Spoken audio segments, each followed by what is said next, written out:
Okay ശരി, ഞാൻ വന്നേക്കാം. സോ ഗേൾസ്, ഇപ്പോൾ എന്നെ കൂട്ടുകാരൻ വിളിച്ചു പറഞ്ഞ് അവനൊരു പുതിയ സൂപ്പർ എടുത്തിട്ടുണ്ട്, നേരെ വീട്ടിൽ വന്നത് കാണാൻ.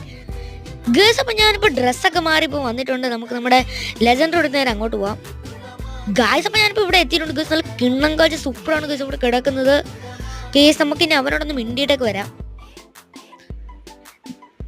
ഗായ്സ്, ഇപ്പോൾ അവൻ പറഞ്ഞ് നീ ഒന്ന് ടെസ്റ്റ് ഡ്രൈവിന് പോയിട്ട് വരാൻ പറഞ്ഞിട്ടുണ്ട്. ഗായ്സ്, ഇപ്പോൾ നല്ല കിടിലായിട്ട് ഓടിക്കാനൊക്കെ പറ്റുന്നുണ്ട്. നമുക്ക് നേരെ വീട്ടിലോട്ട് പോവാം. ഗായ്സ്, അപ്പം ഞാനിപ്പോൾ ലെജൻഡ് എടുത്ത് നേരെ വീട്ടിലെത്തിയിട്ടുണ്ട്. ഗായ്സ്, അപ്പം ഞാൻ ആലോചിക്കാൻ വേണ്ടി നമുക്ക് രാത്രി സ്റ്റോൾ ചെയ്താലോ. സോ ഗായ്സ്, അപ്പം ഞാൻ രാത്രി ഇവിടെ വന്നിട്ടുണ്ട്. സൂപ്പർ താഴെ കിടപ്പുണ്ട്. ഗായ്സ്, അപ്പം ഞാൻ താഴെ വന്നിട്ടുണ്ട്. വണ്ടി എടുത്ത് നേരെ വീട്ടിലോട്ട് പോവാം. ഓടിച്ചു. ഗായ്സ്, അപ്പം ഞാൻ വീട്ടിലെത്തിയിട്ടുണ്ട്. ഇപ്പം നമുക്ക് ഉറങ്ങാം. ഗായ്സ്, അപ്പം രാവിലെ ആയിട്ടുണ്ട്. നമുക്കിനി വണ്ടി കൊണ്ട് കുണിബാഡ് ഷോപ്പിലോട്ട് പോവാം. സോ ഗായ്സ്, അപ്പം ഞാൻ ഇവിടെ എത്തിയിട്ടുണ്ട്. അവനോട് കാര്യങ്ങളൊക്കെ പറഞ്ഞിട്ടുണ്ട്. ഗായ്സ്, അപ്പം അവൻ നല്ല ബ്ലൂ കളർ അടിച്ചു തന്നിട്ടുണ്ട്. ഗായ്സ്, നമുക്ക് കാരണം ബ്ലൂ കളർ വണ്ടി കുറവാണ്. Okay bye.